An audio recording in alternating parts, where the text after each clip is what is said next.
Hello everyone, I am Shaurya Agarwal and welcome back to my YouTube channel commerce world. आज की video जो है ये मोटिवेशन का पार्ट 2 है। इस वीडियो में हम समझेंगे कि मैस्लोज नीड हायरार्की थ्योरी क्या होती है और फाइनेंशियल और नॉन फाइनेंशियल इंसेंटिव्स क्या होते हैं। इससे पहले वाली वीडियो में हमने मोटिवेशन का मीनिंग, फीचर्स, इंपॉर्टेंस और प्रोसेस किया था। तो अगर आपने वो वीडियो नहीं देखा तो आई सजेस्ट कि आप पहले वो वीडियो देख लीजिए। लिंक आई बटन में है और डिस्क्रिप्शन में दिया हुआ है, तो आप देख सकते हैं। पहले उस वीडियो को देखना और फिर ये वीडियो देखना, आपको और अच्छे से समझ आएगी। ठीक है, तो आइए अब इस वीडियो को स्टार्ट करते हैं। प्रीवियस वीडियो में हमने अंडरस्टैंड किया था कि मोटिवेशन जो है ना एक बहुत कॉम्प्लेक्स प्रोसेस है और इसीलिए इसको समझने के लिए बहुत सारे रिसर्चर्स ने रिसर्च की, अलग अलग थ्योरीज लेके आए। उसमें से एक थ्योरी जिसे हम फंडामेंटल थ्योरी ऑफ मोटिवेशन भी कहते हैं, जिसे हर जगह एक्सेप्ट किया गया है, वो थ्योरी है हमारी मैस्लोज नीड हायरार्की थ्योरी। और ये जो थ्योरी थी वो हमें किसने दी है? अब्राहम मैस्लो ने। ठीक है, इन्होंने बोला है कि कोई भी इंडिविजुअल की 5 नीड्स होती है, कि हर इंडिविजुअल की 5 नीड्स होती हैं और ये जो नीड्स हैं ये एक हिरार्कियल ऑर्डर में है। हिरार्कियल ऑर्डर मतलब एक सीक्वेंस में है, ऐसे। ठीक है, लैडर जैसे होती है ना, 1 स्टेप 1 स्टेप 2, ऐसे इन्होंने बोला है। ठीक है, और ये जो थ्योरी है इसकी इन्होंने कुछ अजम्पशंस दिए हैं, 4 अजम्पशंस हैं। पहले उस अजम्पशंस को समझते हैं, ज़्यादा नहीं है मुश्किल, और उसके बाद फिर हम इसको समझेंगे। पहली अजम्पशन उन्होंने दी कि हर एक इंडिविजुअल जो है वो अपनी नीड्स के अकॉर्डिंग ही बिहेव करते हैं। Very easy to understand. हमने पिछली वीडियो में भी यही कहा, अभी भी हम यही कह रहे हैं कि जो भी मेरी नीड्स है मैं उसके अकॉर्डिंग ही एक्ट करती हूँ। This is what motivation is all about, right. Motivation क्या होती है कि हम एक रीज़न चूज कर रहे हैं to act in a particular manner. वही ये कह रहे हैं कि एक नीड होती है, एक रीज़न होता है जिसके बेसिस पे ही इंसान एक पर्टिकुलर मैनर पे एक्ट करता है। तो पहली एग्जाम्पशन क्या हो गई? ये हो गई। सेकेंड एग्जाम्पशन ये कह रहे हैं कि इंडिविजुअल्स की जो नीड है वो एक हिरार्कियल ऑर्डर में है। यही इनका नाम है मैस्लोज नीड हायरार्की थ्योरी, जिसमें वो हिरार्की एक सीक्वेंस की ही बात कर रहे हैं और वही ये बोल रहे हैं। सेकेंड एग्जाम्पशन क्या है कि जितनी भी नीड्स हैं वो हिरार्की में है, एक सीक्वेंस में नीड्स हैं। थर्ड एग्जाम्पशन ये है कि इंसान जब एक नीड को जब वो पूरा कर लेता है वो तभी दूसरी नीड की तरफ मूव करता है। मतलब कि जब उसने एक नीड अचीव कर ली तब वो सेकंड नीड की तरफ मूव करेगा। Okay, yes. और जो लास्ट अजम्पशन है वो ये कहती है कि जब कोई भी इंडिविजुअल एक नीड को सेटिस्फाई कर लेता है तब वो नीड उसको और मोटिवेट नहीं करती काम करने के लिए। फॉर एग्जाम्पल, जैसे एक एम्प्लॉय एक ऑर्गेनाइजेशन में काम कर रहा है, उसकी जो बेसिक नीड्स हैं जैसे हंगर, शेल्टर, क्लोथिंग, ये सब अचीव हो चुकी है। अगर मुझे उनसे कोई काम करवाना है एक पर्टिकुलर प्रोजेक्ट में, अगर मैं उनको ऐसे बोलूँ कि अगर आप ये प्रोजेक्ट कंप्लीट करोगे तो मैं आपको खाना दूंगी, तो क्या वो चीज़ उनको मोटिवेट करेगी? नो।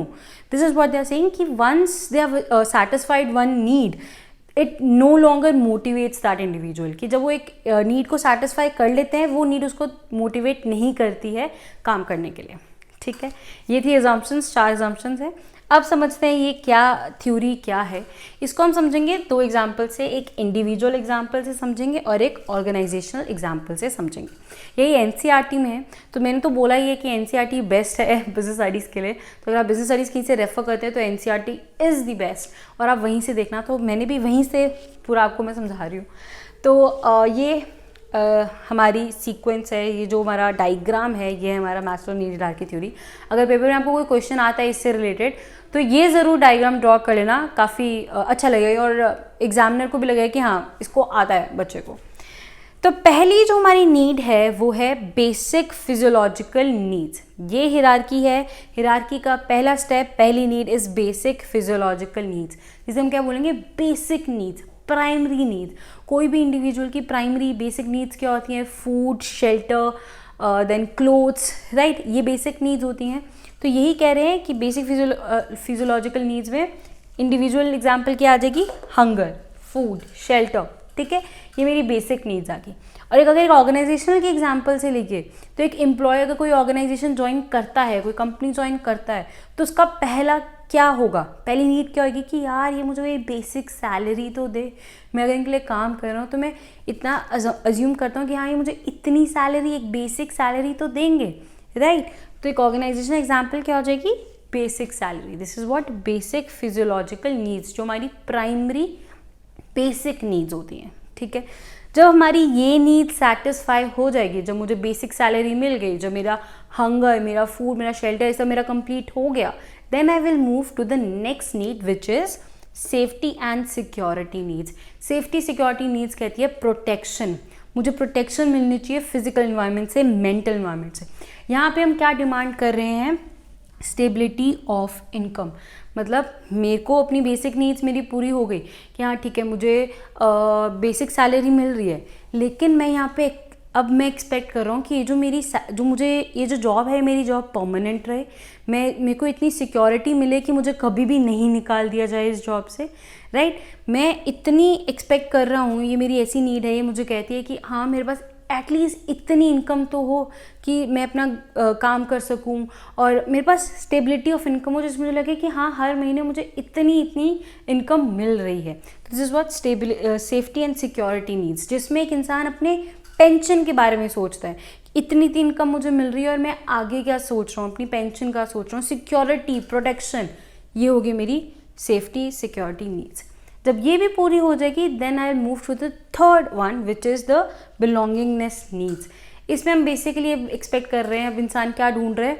दोस्त ढूंढ रहे हैं बात करने के लिए, अपनी फीलिंग्स शेयर करने के लिए, फ्रेंडशिप जिसे हम कहेंगे, ठीक है, कि अ सेंस ऑफ बिलोंगिंगनेस, कि मैं भी इस ग्रुप का एक हिस्सा हूँ, राइट। अगर एक इंडिविजुअल एग्जाम्पल है तो फ्रेंडशिप, अगर एक ऑर्गेनाइजेशन एग्जाम्पल है तो cordial relation with the colleagues, मेरे कलीग्स के साथ मेरा अच्छा रिलेशन है, अच्छी बातचीत हो रही है, मैं भी कुछ मायने रखता हूँ उनके लिए, ऐसा कुछ, ठीक है। जिसे क्या बोलते हैं? सेंस ऑफ बिलोंगिंगनेस, कि I belong to this society, I belong here, ऐसा। So this is belongingness needs. जब ये भी पूरी हो जाएगी, मेरी बेसिक नीड्स पूरी हो गई, मेरी सेफ्टी नीड्स पूरी हो गई, मैंने अपना फ्यूचर सिक्योर कर लिया, मेरे अब फ्रेंड्स भी अच्छे बन गए हैं, अब जो मेरी नेक्स्ट नीड आ जाती है वो है मेरी esteem needs. Esteem needs, very simple language, means respect. अब मैं यहाँ पे अब मैं ये नीड है मेरी कि मैं ये एक्सपेक्ट करूँ कि लोग मुझे रिस्पेक्ट करें, मेरा ऐसा काम हो जहाँ पे मुझे रिस्पेक्ट मिले, स्टेटस सिंबल जिसे हम कह देंगे, या फिर हम कह सकते हैं जॉब टाइटल, ठीक है। ये आ गई मेरी एस्टीम नीड्स। लास्ट नीड आ गई मेरी सेल्फ सेटिस्फैक्शन नीड। ये हाईएस्ट लेवल ऑफ नीड है जहाँ पे इंसान कहता है कि मेरा जो पोटेंशियल है, मैं जो काम कर सकता हूँ, अब मैं उसको अचीव करना चाहता हूँ। मैंने जब ये सब कुछ कर लिया, देन मेरी लास्ट नीड क्या आती है कि जो मैं एक्चुअली में करना चाहता था या जो मैं एक्चुअली में कर सकता हूँ, now it's time to do that. मैं अपना फुल पोटेंशियल रियलाइज करूँ और मैं वो सब काम करूँ। एक इंडिविजुअल एग्जाम्पल में क्या होगी? सेल्फ फुलफिलमेंट, और एक ऑर्गेनाइजेशनल एग्जाम्पल क्या होगी? Achievement of goals. जो मेरे गोल्स हैं, ऑब्जेक्टिव्स हैं, उसको मैं अचीव करूँ। तो ये था हमारा सारा मैस्लोज नीड हायरार्की थ्योरी।